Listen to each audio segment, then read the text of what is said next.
Welcome to episode number 3 of the Sharps Report. My name is Matt Perrault here on BettingPros.com, and we are really excited to welcome back a guest who has been on the Daily Juice podcast before, but now on this new venture.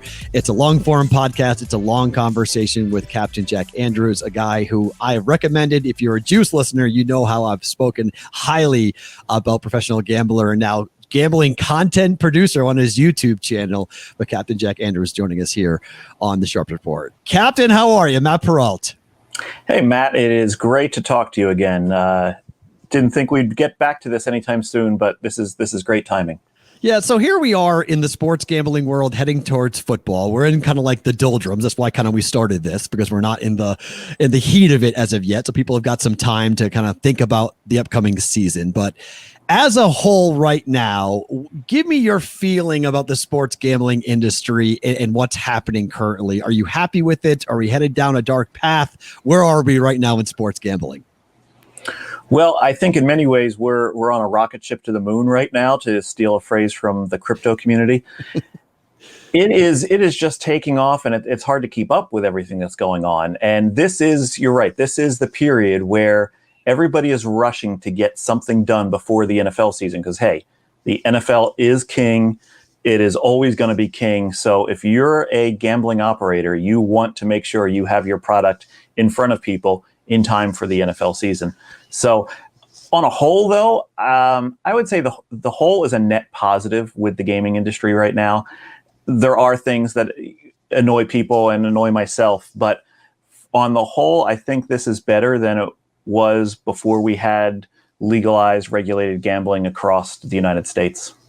Do you guys I'll call you guys the OGs, do you mind everyone crashing your party? Are you okay with all these newbies like me and other people who have come into the space over the last 5 years? I am. I find myself using the phrase, the tide lifts all boats. And I think that's true of everything in the gambling space, because what I do in picking off sharp numbers and sharp angles requires liquidity in the market. And the more people that are in the market, the more liquidity there is, the less I get noticed, which is good for me. That's good for the operators. That's good for the recreational bettors who just want a place to make their entertainment tax, to pay their entertainment tax. That's good for the aspirational bettors, because now there is a higher ceiling for them to get involved and to grow under. So I think the tide is lifting all boats at this point.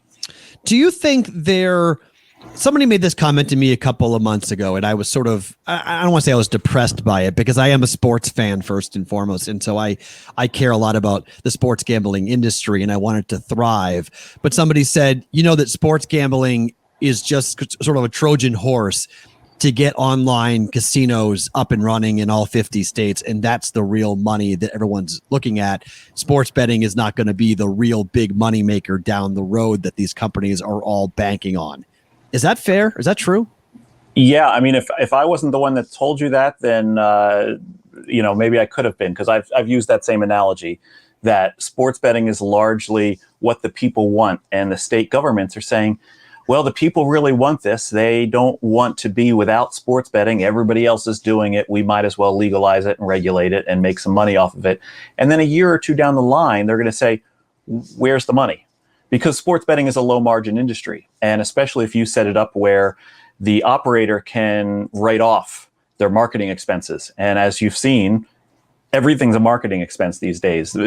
Billions are being spent on marketing in the sports betting space. So a lot of these states are coming up dry on this promised revenue. And they're going to go back to these operators and they go, hey, you promised us more revenue.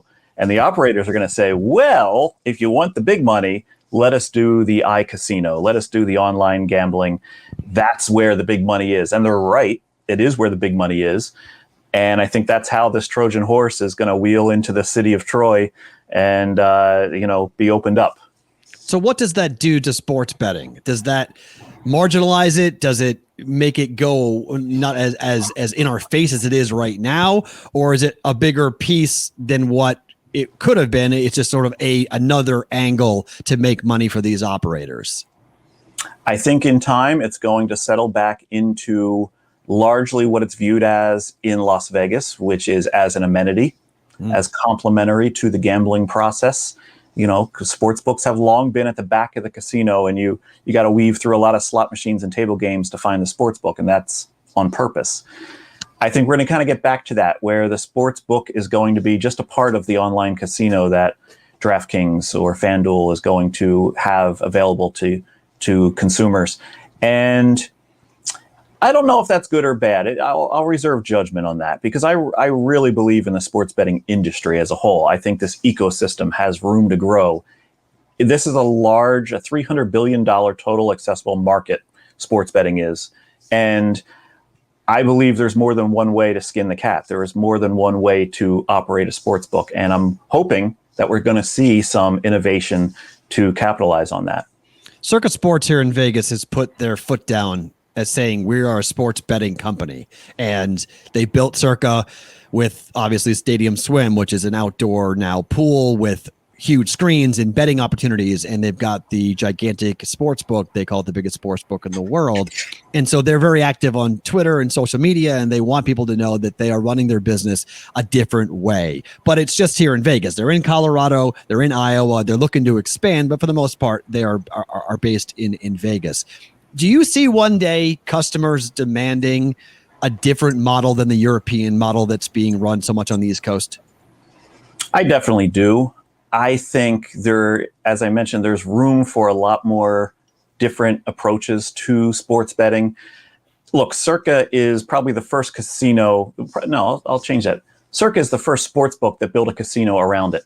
I just mentioned how the sports book used to be an amenity. No, in Circa, Las Vegas, the sports book is the center of the casino, and the rest of the casino kind of flows around it. I think there's room for that. I think, look, if you were to take a distribution curve, a bell curve of sports bettors, we used to see in school with a high arc in the middle and kind of a bell shape. The meaty part of that middle are the bettors that lose between 0 and 4%. That's just a little bit better than what the sports book wants to give you, though, and for the most part. They want sports bettors to lose more than that. So they tend to cater towards that left tail of consumers that lose at a greater than 8% clip. They really don't like the guys like myself and others that are just barely losers, or they're perhaps sharp bettors and they're winners. And so as a result, they try to avoid them as best they can. But that is the meaty part of the curve. And so if you can appeal to the sharp bettors or the aspirational sharp bettors, you're going to get a lot of guys, moreover, a lot more than the sharp bettors, that lose at that 0 to 4%. And you know what? If you're booking and making 3% of 10 billion, it's better than making 10% of 2 billion by cutting off your nose to spite the face and not dealing to basically half of the desired audience. How did you see the Aaron Rodgers decision by some of the books to go on a rumor, to pull their numbers down, or to adjust their numbers based upon a rumor, versus taking bets and moving based on the bets instead of what might be out there on the Twitter sphere, or, inside information, if you will? The books are being tipped off by somebody who may or may not know what Aaron Rodgers is going to do. How much is that follow the leader, or one book pulls it down so they all pull it down? And then what do you make of Circa's decision to leave the numbers up and keep taking bets and move the numbers based upon the money? Matt, the cool thing about sports betting and what draws me to it is it's an information market. And you are betting based on the information you have or you have developed, whether that be quantitative information that you've modeled or qualitative information that you've picked up through any other source. And when you have asymmetric information, that's when you can have an advantage over the book. And the book is always trying to make sure that they don't get caught with the wrong side of asymmetric information. So they heard a qualitative source that said that Aaron Rodgers is planning to retire, and they reacted to that information. I can't really fault them for that. However, I thought Circa's approach, where they said, you know what, in the past, what we've seen is that when there's asymmetric information, it's bet upon. We're going to wait and see if the really sharp guys are betting into this. And they kind of sat back and said, well, the really sharp guys aren't betting into this just yet. So therefore, there might not be as much credence to this rumor. They played some chess there. They moved 2 or 3 steps ahead, and that was beneficial to them. And then, of course, when it came out that Rodgers was headed back, it made those books that pulled the line down seem to be a little bit too reactionary to something that wasn't quantifiable. Again, I don't fault those books for taking that step. That's their right to do so. But it was interesting to see that, some guys are playing chess while others are playing checkers. It's interesting because you look at the rumors and the news cycle and what's out there. And we were talking to Chris Andrews a little bit about this in the last podcast from the South Point, where he was saying he hated to book the NFL draft because he felt like it wasn't sports. It was sports light, but it was information that was out there that he couldn't get first, that he couldn't run a model on, he couldn't break down a game. He was basically on par with the public in terms of what information was going to break and what information was going to be out there. What do you make of that, where the books don't like events where they actually are on an even footing or an even playing field when it comes to information? That's fair. The NFL draft, any of those draft props where there's a possibility, I think Todd Furman said it on one of your other episodes, there's a possibility there's 100% correct information out there that somebody knows, and now you're offering them a betting market. That's a slippery slope. That's not what this was intended for. So look, I don't mind that some sports are easier to book than others. I recognize that. I never expect to get 10 dime limits on an NFL draft prop or on, WNBA quarters or something like that. A small derivative prop that has very low liquidity. That's understandable. But at the same time, these are bookmakers, and the way they do their job, the ones that do it well, is they take a bet and move the number. They take a bet and move the number. So, if you start small enough, you can book something like the NFL draft based on taking a bet and moving the number, and you can usually come out just fine because 11 is still larger than 10. Why is the European model not like that? What is it? What is it about the Europeans that have them be, so automated, offer basically bets on everything, but limit them extremely low limits, and not moving numbers based upon money, instead moving numbers based upon either what other people are doing or what they think is going to happen? I wish I knew. Here's my take, and this is just my take. It's a cultural issue. Over in Europe, it seems to be accepted that sports betting is an entertainment tax. It is just a way for you to have a little extra money on the game to make it a little more exciting for you. And it's not intended to be any sort of profitable exercise. In most European countries, gambling is not taxable because it's not winnable. If you're a professional gambler, then you get taxed. But that seems so prohibitive to a lot of people over there that it's not worth going down that road. In the United States, we take a little bit of a different approach to things. If we have a market for something, we intend for you to be able to try to win at that market. And that's what's a bit disingenuous in the current state of sports betting, is these commercials, which are everywhere. I'm in New Jersey, and their commercials are everywhere. Are basically saying, come on in and win. And if you were to go in and win, or even if you don't win, if you demonstrate that you have the ability, the intelligence, and the preparation to beat the market, they come back and they say, no, you're not our intended audience. When we said everybody come in and win, we didn't mean the people that actually win. We meant everybody else. And that's something that doesn't sit well with Americans. It's why everyone likes to play the stock market. It's why everyone likes to find the best deal on things. It's sort of how we're wired, that if you work hard enough, you can get ahead and you can be successful. And sports betting should be no different.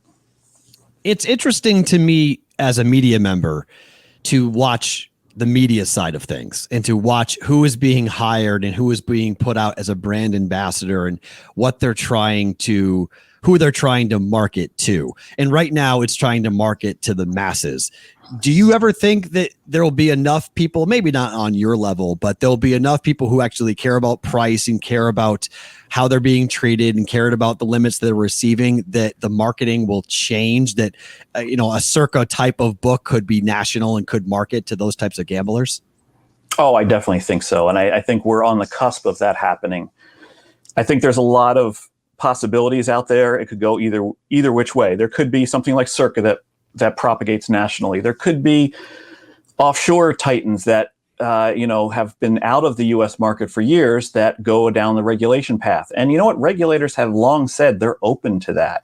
They've said it's not a closed door. If you have cleaned up your act, we'll talk to you and you can kind of come on in and pay the tax revenues that other people pay. I think that could be a possibility.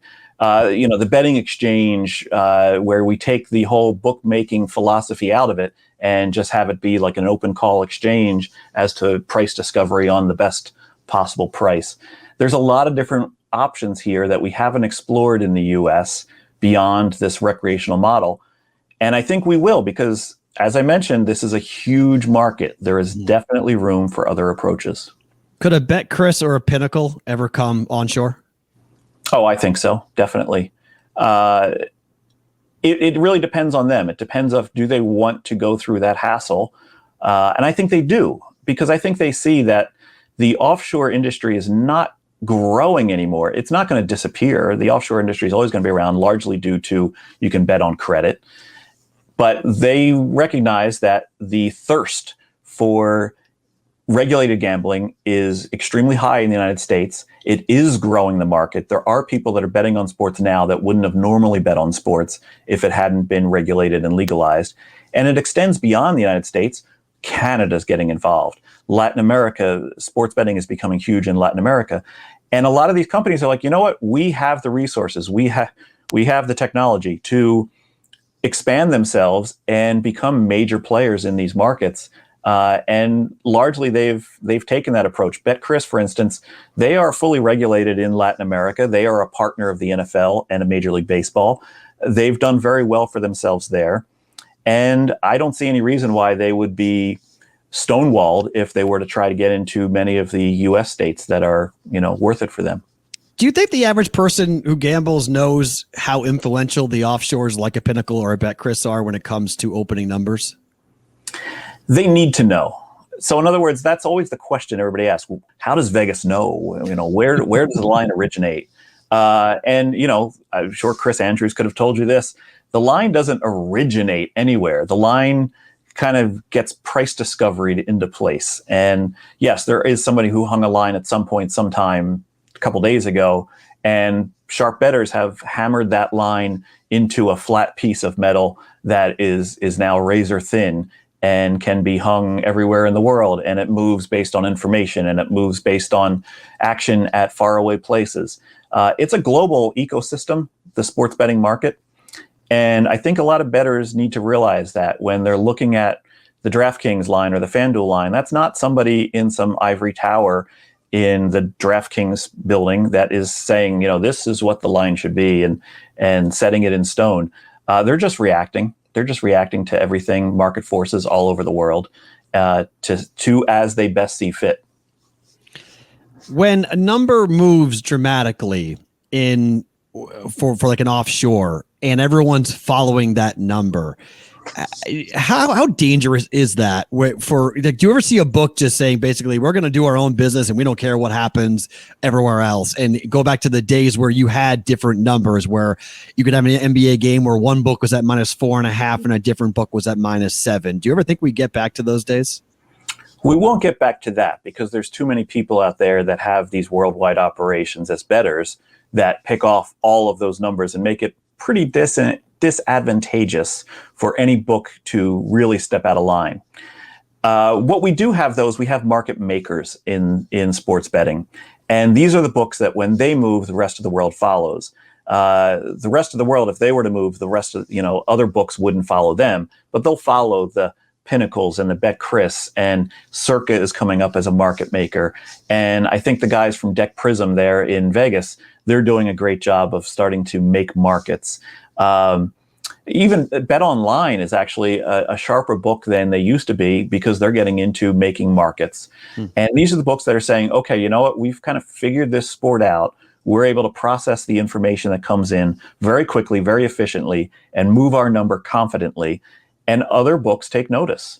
And I would like to see more books attempt to be market makers, starting out in just a niche sport of, okay, we are the market maker for Formula One racing or something like that. And they focus on that. And that slowly expands. And that's the approach Circa took in Vegas. They were starting with just, I think it was like college basketball. They started to put their lines out first because they were stumbling along the way. They were getting bet into heavily, and they've expanded that. And they're very sharp in NASCAR now through Metcalf, and they're very sharp in college football as well. So they've slowly expanded their footprint as a market maker, and that's really good for the ecosystem, is to have more than one market maker, because now the books have to always be head on a swivel to find out where the price should be going. And we have these other sports books that are doing a great job of kind of being more confident in their pricing. You mentioned Ed Miller and Matthew Davido's Deck Prism here in Vegas, and I wanted to bring this up so I can get to it now. It's a good segue. So there was a thing that went down with Barstool Sports on their sportsbook with Penn National, where basically they called professional sports gamblers card counters. And it had to do with one gambler in particular who was using essentially their free rolls to double down and or hedge on his own bets. So he'd put down one side at this and then come down the other side and guarantee himself a win every time he was playing. And they eventually kicked him out and said, that's a card counter. We don't want those people here. And Ed Miller went to David Portnoy on Twitter and said, hey, look at Deck Prism. This is what we do. We could help you guys. Now, I know it wasn't, David was never going to go ahead and answer, Ed's tweet, but what do you make of a company like that where Deck Prism's trying to find ways of letting sports books be more comfortable in their position and not be so afraid of guys like you or guys who are going to be able to look at an angle and maximize their return? Yeah, I am very bullish on what Deck Prism is doing. The one thing, and I've talked to Ed and Matt extensively, and the one thing that I think is brilliant that they're doing is there's no line of demarcation between pregame and in-game, in their opinion. It just rolls through. So in other words, whereas some books, they put up a pregame line, and then when it gets to be in-game, they switch to a different odds provider, different risk manager, and they manage their in-game product differently with much higher VIG spread. They might do like minus 115 or minus 118 on either side of their in-game betting. But pregame, it was minus 110. Why are they less confident on their in-game pricing? Whereas Deck Prism is saying, look, we are confident on our price all through pregame to tip off or first pitch. And as it goes along, we're continuing to model and price this market. And they're also willing to kind of do that and not have it be delayed. So in other words, many sports books struggle with in-game betting because the action's still going on. And even though they usually have a quicker feed through Sport Radar or BetGenius, they still kind of make that delay just in case this person betting is located in the stadium and he's ahead of us. So they build in that delay. And Deck Prism's like, you know what? We can take out that delay by only offering markets when play is stopped. And look, nobody likes a bad betting experience, right? Like we don't. The circle of death, they call it, is the worst. Spinning wheel of death. Yes, right, is the worst part of sports betting, is because you have this feeling that you're getting free rolled, you're getting taken here. You want your bet to be approved right away because they offered a price, you offered a bet. Make the bet. It's a contract, and so we want to get away from that. And that's what I think Deck Prism's biggest contribution to the ecosystem is going to be: is getting us away from the spinning wheel of death and into quick, actionable sports betting the way everyone wants to be done. It's funny. I didn't notice this with the automated in-game betting until really here during the NHL season, where I started to do. I would make a pregame bet on what was happening for the total. So, like, say I would go ahead and bet the under 5.5 goals, and then the game would start, and I would watch the clock. And at certain points in time in the game, the system would automatically adjust the number. Like after the first 5 minutes, the number would drop to a number. And after the first 15 minutes, it would drop to a number. And then the second period, after the first 5 minutes, it was like that. I mean, if I'm noticing that, I'm sure a lot of people are noticing this, that the computer has these formulations. And I haven't seen it so much with basketball, or I haven't seen it as much as with football yet. But that seems to be a problem, right? When we have like set benchmarks where the computer automatically is changing the number to a certain thing. Because I was able to hit middles a lot in the NHL this year by doing that, by having, okay, it's going to drop down to 3.5 here. I'm pretty confident in third period scoring, so I've got 5.5 under. Let's get over 3.5, and I can middle it with 4 and middle it with 5. I mean, that can't be good long term, right? No, I mean that is a perfect example of seeing a market inefficiency as it's happening. Because you know what, I don't know of a single sport where it's a linear progression through the game in terms of scoring. You know, scoring comes in bunches at certain times. You can think of any sport where you can figure that out, like baseball. There's more scoring in the first inning and the sixth inning. And the reason being there is that's the top of the lineup in the first inning. And in the sixth inning, you start to get tired pitchers. There's the lowest amount of scoring in the second inning and the eighth and ninth inning, because in the eighth and ninth inning, you have the closer.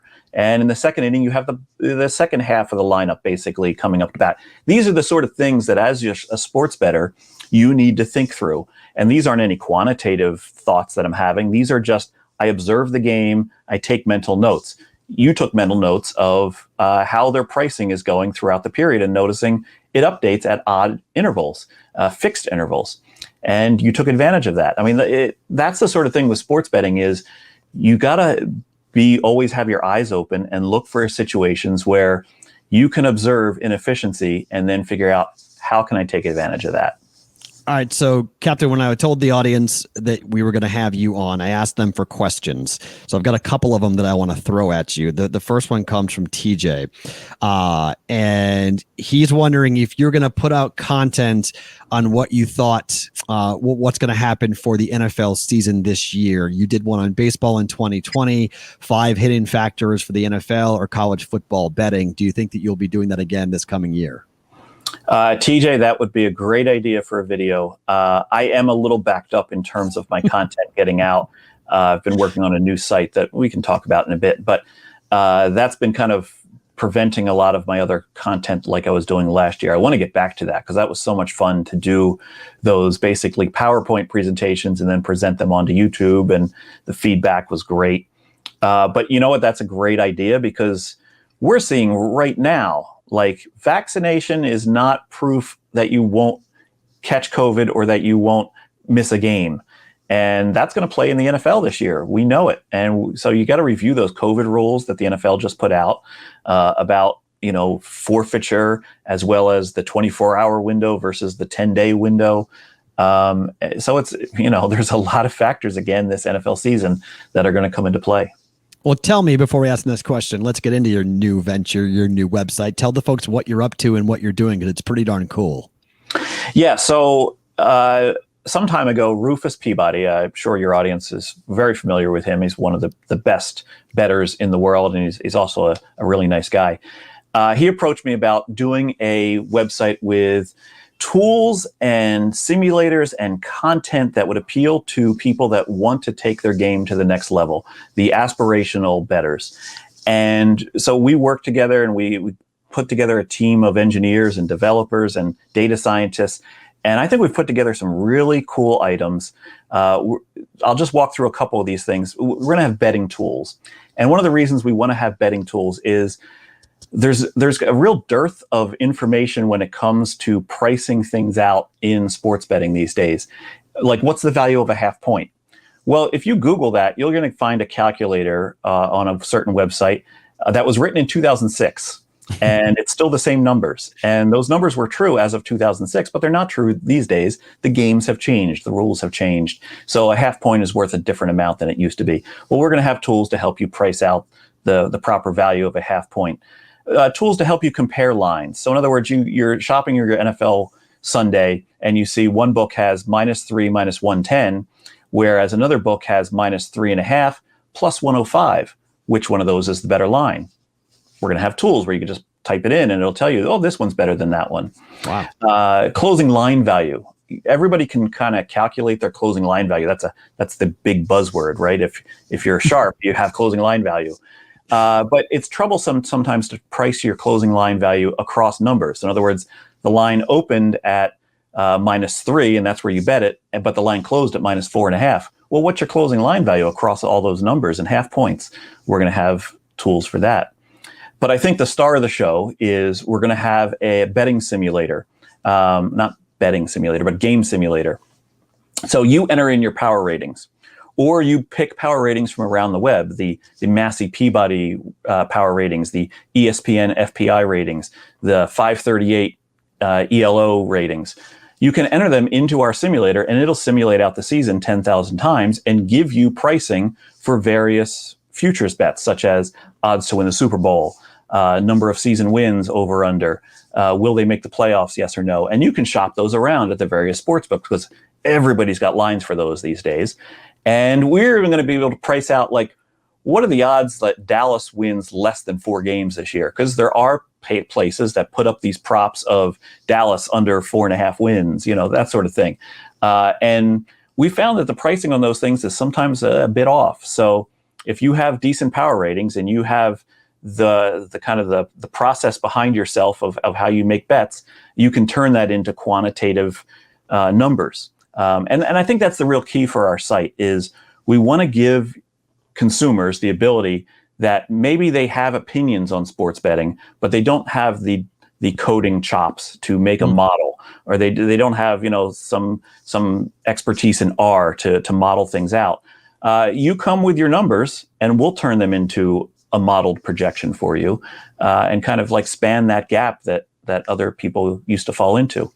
And then real quick, the other major part of our site will be content, and that's my role. Rufus is the brains behind the betting. You're in no better hands than with Rufus when it comes to the brains of betting. My specialty, my superpower is explaining things. So I'm going to have content that explains key concepts in sports betting as well as advanced concepts in sports betting. Via courseware, we're going to have some courses you can take and maybe take a little quiz at the end to kind of drive it home, or just articles with videos. It'll be very video heavy. And I think, it could be a site that a lot of bettors use to, if not win more, then at least lose less. And I think that's a key that a lot of people look forward to. Very, very cool. Yeah, the audience, I've worked with Jeff Ma and Rufus for a while on Bet the Process on their podcast, and they often talk about educating in the marketplace. You didn't give the name of the website, though. I know. I just thought of that. What is the name of the website? And I'm curious if Bet the Process of that podcast is going to live at this new website. The website is unabated.com. Jeff and Rufus have a great thing going with that podcast, and they're going to continue to do that podcast on their own. I think they want to keep that separate for now, but we're going to have a lot of cool things that come up on this website, and a lot of cool people that hopefully join us down the line to make it even better. But yeah, unabated.com. I got to work on my pitch. If I don't put the name of it in there and talk for 5 minutes, but without the name, that was... Yeah. On video, we got it because you're wearing the Unabated shirt, but on the audio portion of it, you want to make sure the focus goes. And what is this site live yet? When will it launch? We are starting our beta very soon here. We have a group of users coming in, and if you go to unabated.com and sign up for early access, you get put on our list. And we're working our way through that list in terms of when people signed up. So I think we first created that website live in mid-March. So people started signing up then. There's a lot of people that have signed up, and we're going to work our way through that list, and everyone will get in by the time we launch. And I guarantee we're going to launch before the NFL season because, like I just said, there's some NFL goodies in our simulator that you're going to want to bet into. So hopefully you get that first mover advantage. You're early in that early access. You can find some of the bad pricing and take advantage. I love it. Yeah, I signed up right away when you guys posted that. I am really excited to see what you guys are going to do with this. I think it's going to be super cool and very big for everybody. I think the audience will love to have the opportunity to be a part with that and fool around with that. All right, Matt wants to know, how do you handle a bet that has a major discrepancy between books? One book is being plus 250 for a bet, while the other could be at plus 180 for the same bet. Yeah, so this comes back to knowing who the market makers are. Because if the book that has the discrepancy is a market maker, well, I'm going to trust their number more than I'm going to trust the secondary book who maybe doesn't have the reputation of of knowing this market as sharply. I'll give you a real world example. I like to bet NFL props during the NFL season. I don't necessarily bet the NFL for much more than if I find value here and there, but I like to kind of go through all the running back lines and wide receiver lines and find where the mismatches are and bet those performance props. And I found over the last year or two, whenever my best number available was at FanDuel, I was in trouble because my record at FanDuel with these props was pretty poor. I feel like they are one of the best market-making books on player performance props in the NFL. And, you know, my results had bared that out. And now going forward, if I'm shopping around and that best line is at FanDuel, then I got to rethink my numbers. So that's how it works, though. Like that, you should have a list of just about any sport, especially sports that you actively bet, to know what's the true barometer, what's the true price. These guys are the true price for this sport. So therefore, if I find something that's off on their site, maybe that's not the one I want to bet. That's a really interesting answer that FanDuel really, I mean, it would make sense from the DFS standpoint that they would have player props and they would be locked in on those things just given their projections for DFS markets and DFS contests. But like last night, this is the first time I've ever seen this. So, and I know softball is not a very big market, but people are betting on the Olympics right now. Mm-hmm. So there was a game between Mexico and Canada for the bronze medal.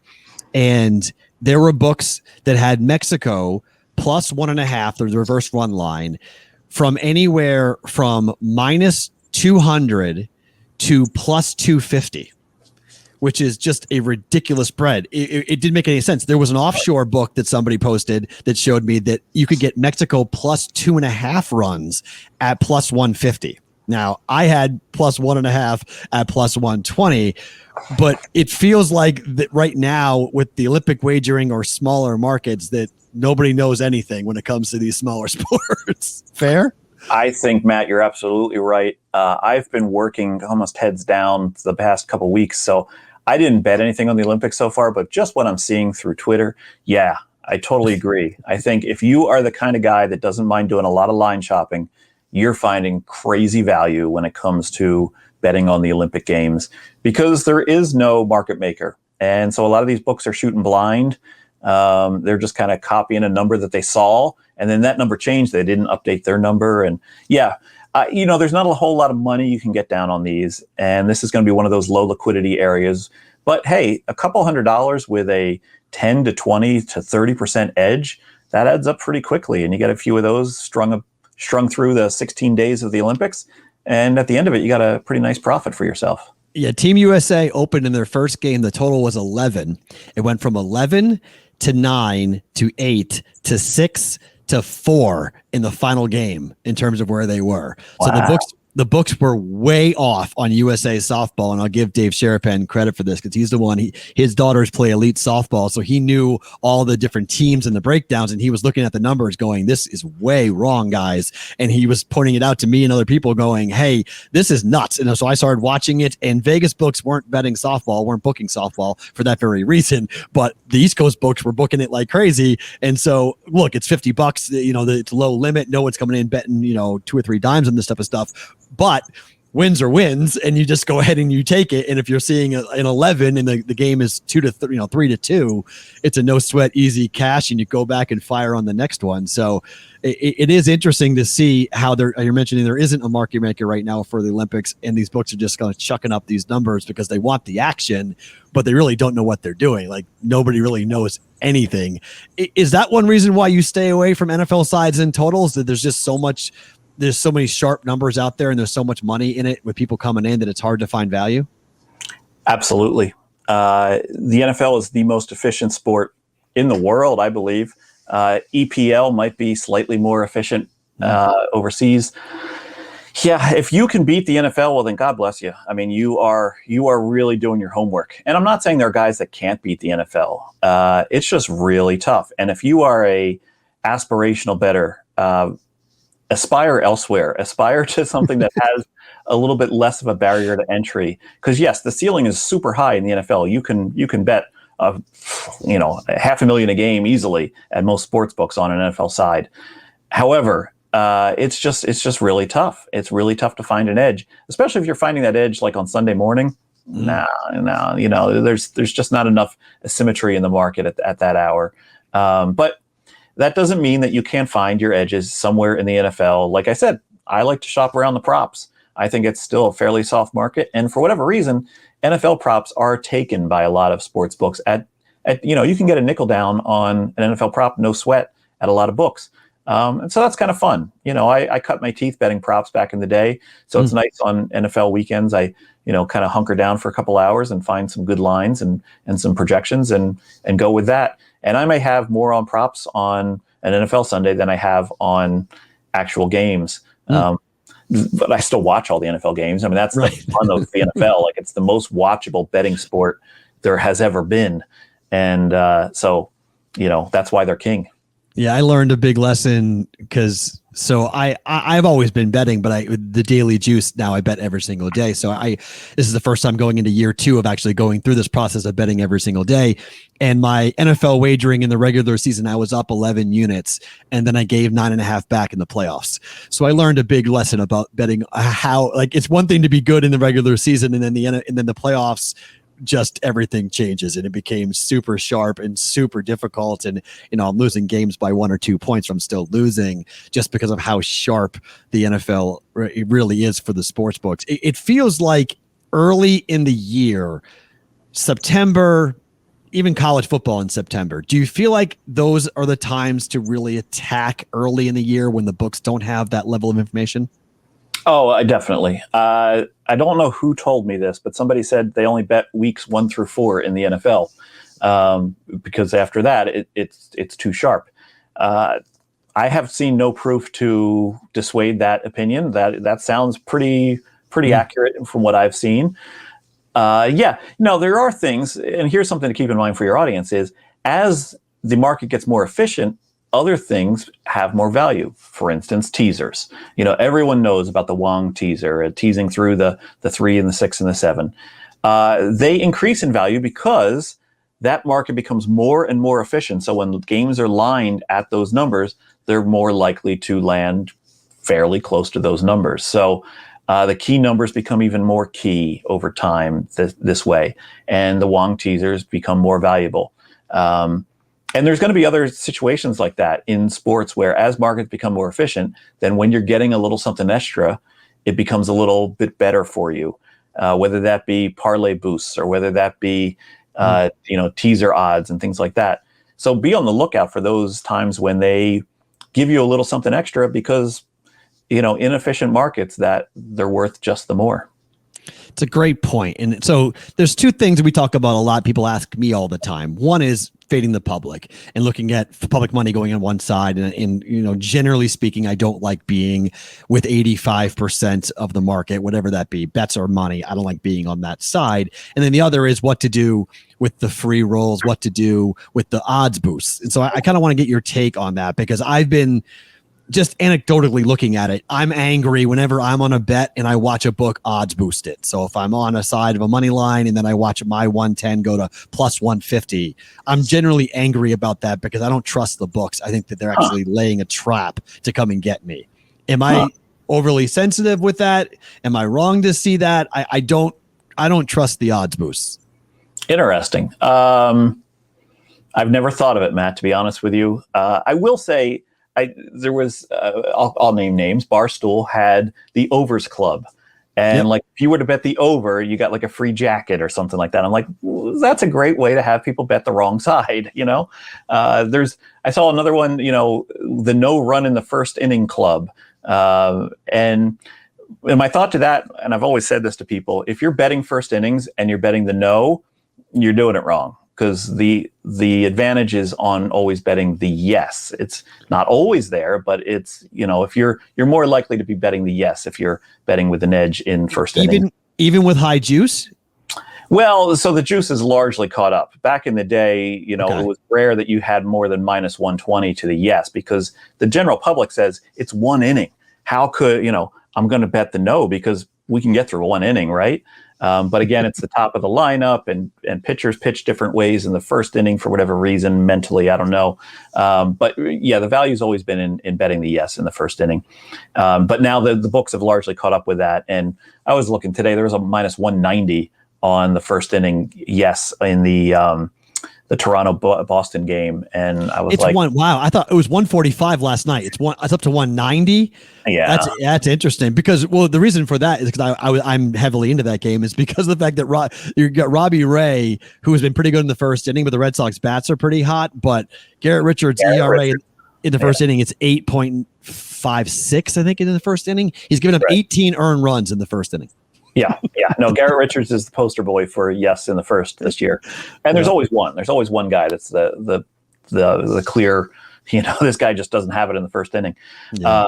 But yeah, I saw minus 190 on that today. And the funny thing is, I saw some site had we're going no in the first inning club today, or sorry, we're going yes in the first inning club for that club. Anyway, point being is odds boosts, things like that, you need to be able to quantify what they're worth.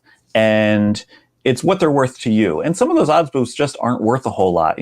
One of the misnomers of sports betting that a lot of U.S. bettors can't quite grasp onto is, as you move further away from minus 110, the incremental increase in probability decreases as the number increases. For instance, a move from minus 110 to minus 120 is greater than a move from minus 660 to minus 720.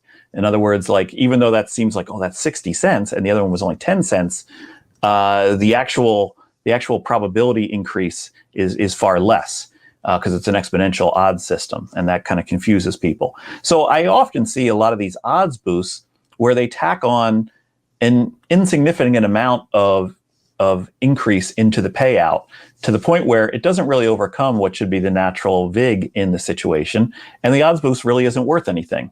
And some of these books, if you bet into too many of these odds boosts, they tell you, okay, you're no longer eligible for promotional items on our website, or you're limited. So use them judiciously and find the odds boosts that are actually worth something to you. All right, we'll end it with this topic, because it's one that kind of has stuck with me from my talk with Chris Andrews, where he basically compared a book to a restaurant and said that you'll get the same service, but basically they're able to offer different things to different people.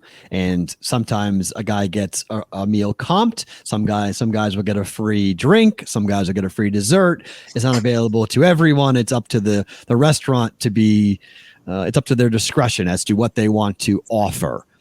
Does that ever become part of a bigger conversation where, and I know we don't want government involved in what we do with bookmaking, but is there ever a way where we see some uniformity into what is offered to different gamblers, where you're not getting limited, that blacklisting someone's either illegal or against the rules, that you're not able to control, if you're a bookmaker, what bets you're taking from home? Yeah, no, that's a good question, Matt. And I see Chris Andrews' point about it. Obviously, a house player is going to be afforded things that a sharp bettor is not going to be afforded. We get that.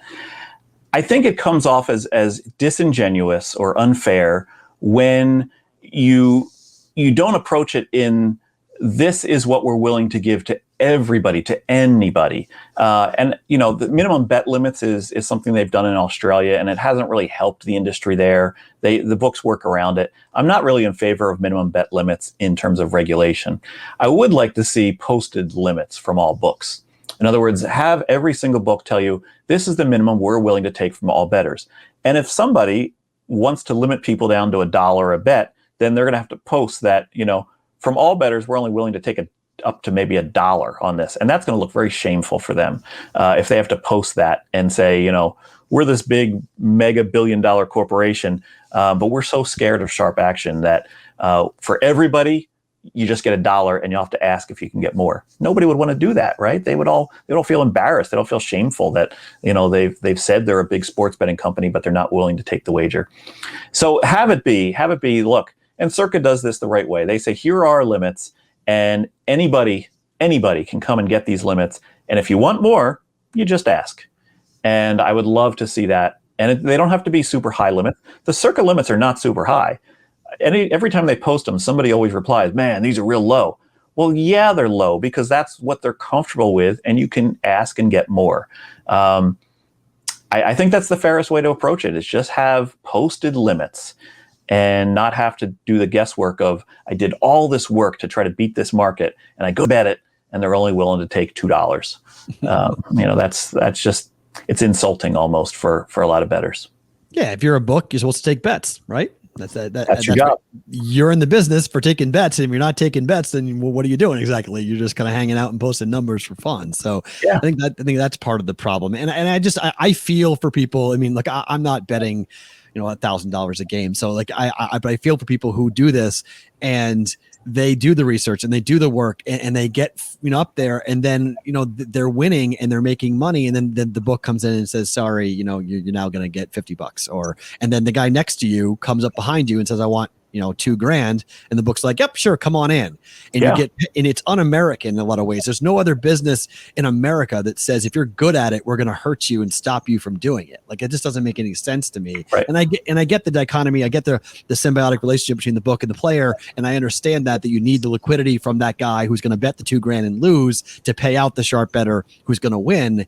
But it still does not feel fair when you refund wagers and you treat the guy who wins or who knows more than the book or was on the right side of a number, that person's somehow evil because the guy who's not doing that research is there, and they'd rather take his money than anybody else. So it's just one of those unfortunate situations. I think the more podcasts like this and the more conversations we have, I think that people will start to realize, like, wait, that's not right. Like, what do you mean that's actually happening in this country? It's like, yeah.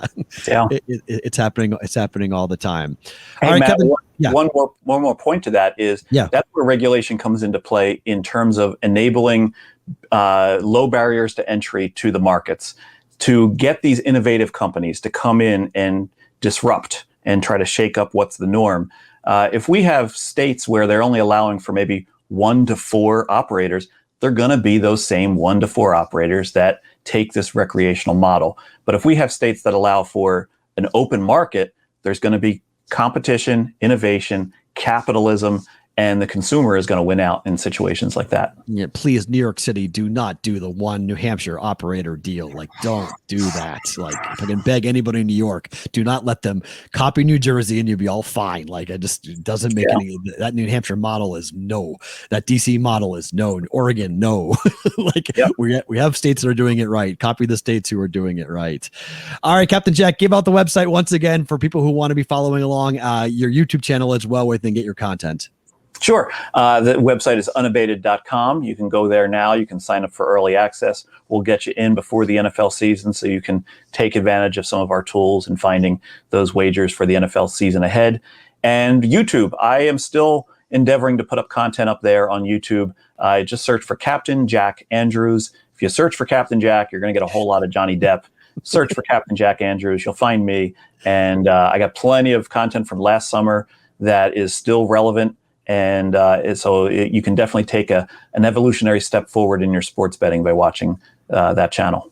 Is your make $100,000 a year video your number one video?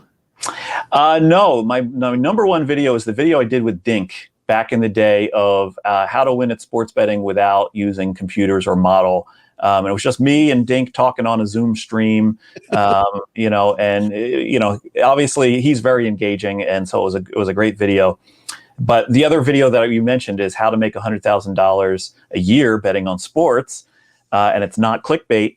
I put that out after I got to 10,000 followers on YouTube. I think it's a good video. I think there's a lot of great content in there that's applicable for everybody. So hopefully that helps some people out. Yeah, it comes up on my feed like every time I'm on YouTube. That's why I ask. I always see it whenever. I mean, just basically why I'm on that content. So obviously the algorithm recognizes that you might like this video. I'm like, yes, I've watched it 3 times. Thank you very much. So it's great stuff. Thank you for the time. This was super fun. I really appreciate you coming on. No problem, Matt. Anytime.